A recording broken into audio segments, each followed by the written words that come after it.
Hello, and welcome to another video tutorial from Key Advisors. My name is Jeremy Smallwood, and I'm a professional advisor with Key. Now, even though Key can help you with any department that you would need help with in a dealership, today we're going to concentrate on the parts department. Now, historically, and it doesn't matter which OEM you're with, but historically, training has been very slim in the parts department.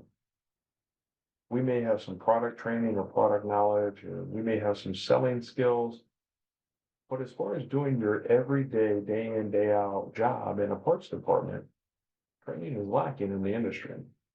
And that's where we come in. We like to focus on that training. We like to teach people how to run a successful, profitable parts department. Now, in order to do that, the parts department is very data driven. We like to say that the parts department is math, fact, and logic. There's no emotions in parts. Anytime you get emotional or make an emotional decision rather than going off of math, fact, or logic, it never seems to work out very well. We all have what we call the DMS, or the dealer management system, which is our computer system that we use to input our data and to bill customers and make invoices and ROs. In a parts department, the DMS, and it doesn't matter which one you use, they're all pretty much the same as functionality comes. But it's imperative that our DMS is set up properly. If our DMS is set up properly, with the settings correct, if we input everything correctly, if we follow what we like to call the guardrails, which are the rules of the parts department, if we input things correctly, if the data is correct, the DMS will work for us. And it'll make the parts department run much more smoothly and efficiently. So as we start to go into the parts department, the one thing we're going to talk about today is the 5 R's.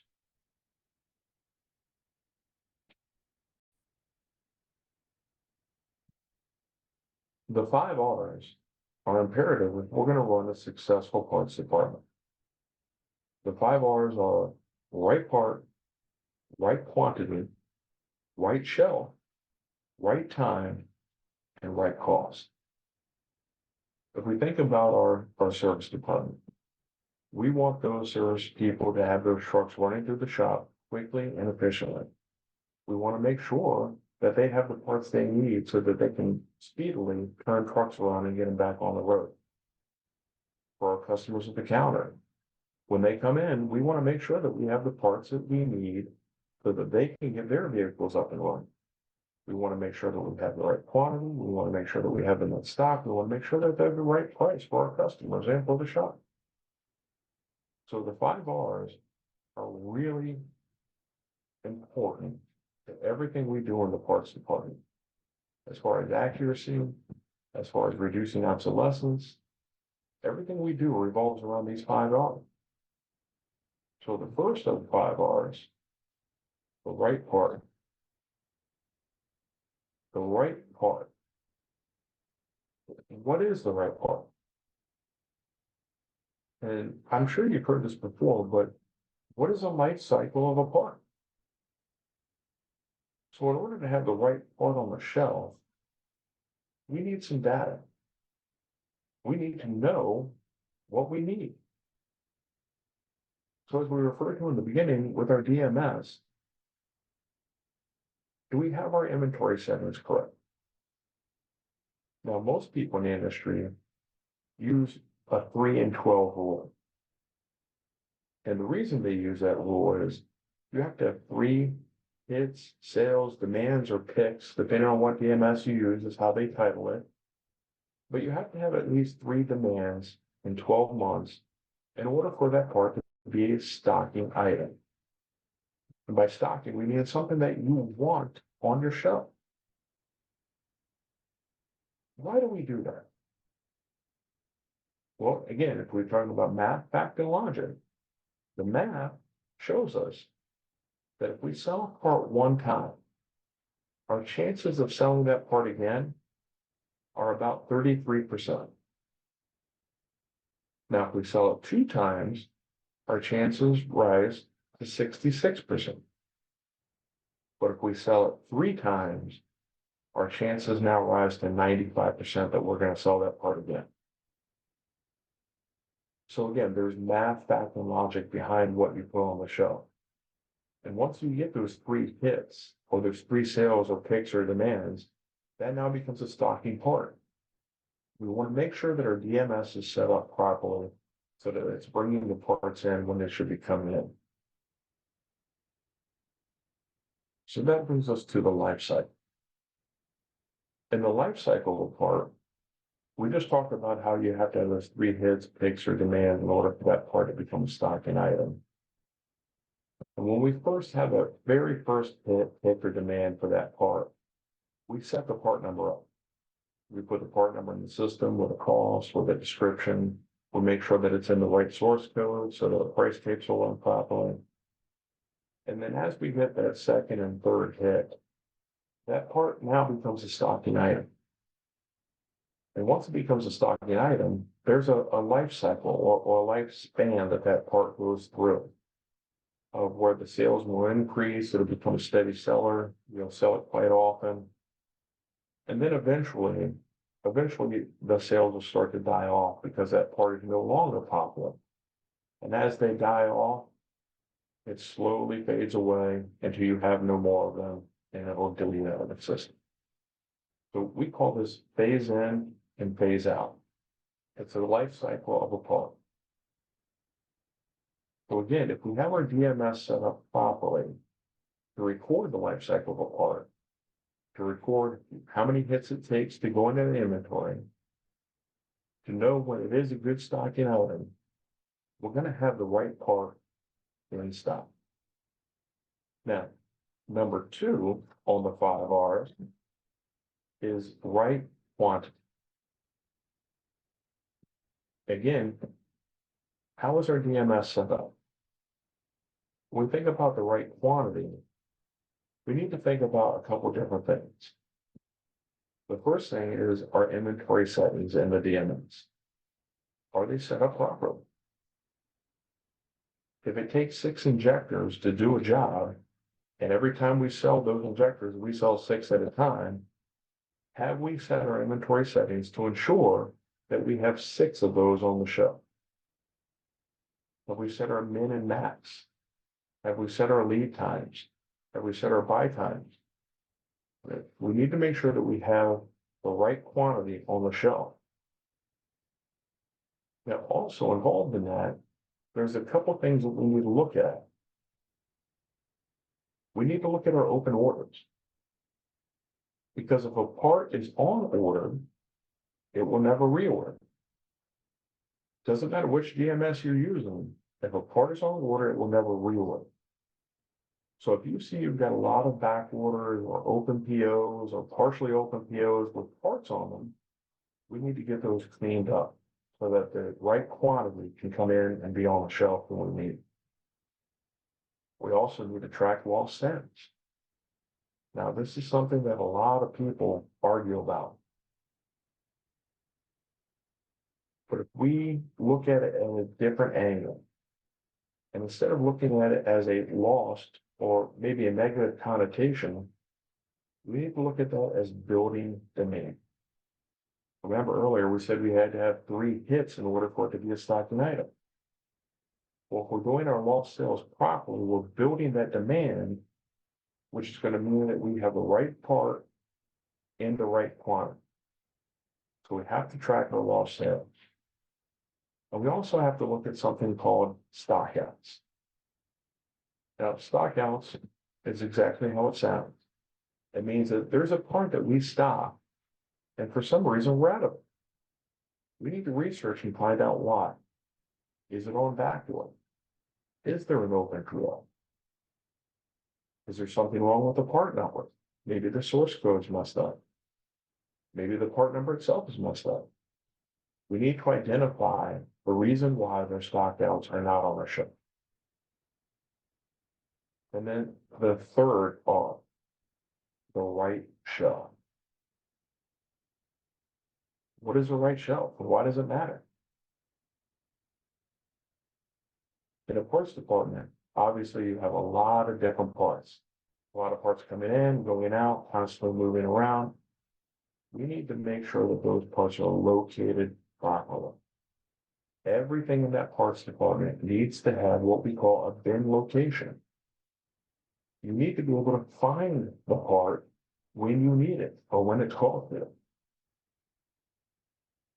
If we think about that, how many times have you seen a parts person come back up to the counter and say, I can't find it? And how frustrating is that? We need to make sure that our bin locations are clearly marked, that they're clearly visible. And we always tease it, if there was an alien that came in from outer space and dropped into your parts department, he should be able to tell what your bin locations are and how they're labeled. And why does it matter? Think about it. If I don't know where the part is, how can I sell it? We need to make sure that our parts department is in order, that it's clean, that it's tidy, that our bin locations are clearly marked, and they're easily understandable. We need to make sure that these things are in place to ensure that we have the right part. Now, number 4, the right time. So what drives the right time?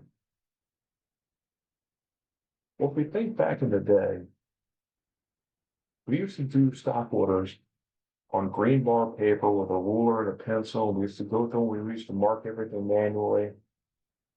We don't do that anymore. Everything's electronic now. If stock order drops, it takes us maybe a half hour to an hour to go through a stock order and edit it. And once we edit that stock order, it doesn't take 2, 3, 4 weeks to get here. Most of the time, when we place a stock order, we have that stock order the very next day, or at the latest the day after. So the days of us stocking 6, 9, 12 months worth of parts on the shelf, they're long gone. We can have parts instantly now. Now, admittedly, there's some times when parts are on critical back order or you can't get them. But the majority of the time, we can have parts within 24 hours. So we need to make sure that, again, our DMS is set up properly, that our ordering cycles are set up properly, that we understand that if we place an order today, it's going to take this many days to get here. Now, whether that's a stock order, whether it's a direct ship order from a vendor, we need to make sure that we're monitoring these things and keeping track of them so that we don't run out of parts, so that we have the part at the right time. And this helps us with not only our gross turns, which are the total dollar amount of our inventory and how many times it turns a year, but more importantly, it helps us with the true turns. How many times we're actually physically turning the inventory. And if we're ordering properly and our DMS is set up properly, those orders are rolling in every day. Again, we don't have 6, 9, 12 months worth of parts on the shelf. We have what we need to get us through that week. So it's imperative that, again, that our DMS is set up properly. Cost. Why does this matter? Well, if you think about it, if we do have the right part on the right shelf at the right time and in the right quantity, but our cost is wrong, it could really alienate our customers. So we need to make sure, number one, that we're running our price tapes from the OEMs regularly. We can't let them stack up and run them every 6 months or run them at the end of the year. Whenever a price tape drops, we need to make sure that price tape is ran. Now, again, going back to the DMS, if our DMS is set up properly, if we've done the work to make sure that our customer accounts are set up, that our price escalators are set up, the DMS should do the work for us. How many times have you seen a parts person at the counter look up an alternator for a customer. And before the customer even gets to the counter, the parts person's, oh, that's way too high. I can't sell them that at that price. I need to knock that price down. That's emotional, right? So again, math, fact, and logic. If we have the system set up properly, if we have the customer account set up properly, it's going to bill at the right price. If we have our price escalators, for instance, you may charge 20%, 25, maybe 30% for a part, an engine part. Would you charge 20% for a nut or a bolt? Of course not. You'd want to mark those up. You would want to have an escalator on those. So the right cost is imperative.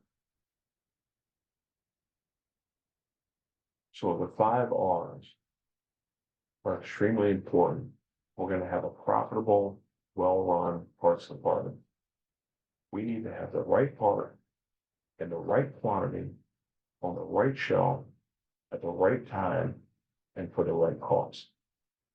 And if we do this, our shops are going to be happy, our sales department's going to be happy, our leasing department, if we have one, and our customers are going to be happy. Because we have what we need when they need it. So today we went over briefly the 5 R's. Obviously, there's a lot more in-depth training that needs to be done when it comes to the 5 R's. So if you'd like to learn more, please feel free to reach out to us at Key Advisors, either at our website at keyadvisors.com or email at info@keyadvisors.com. We'll be more than glad to help you with anything you may need for your dealership. Thank you for watching.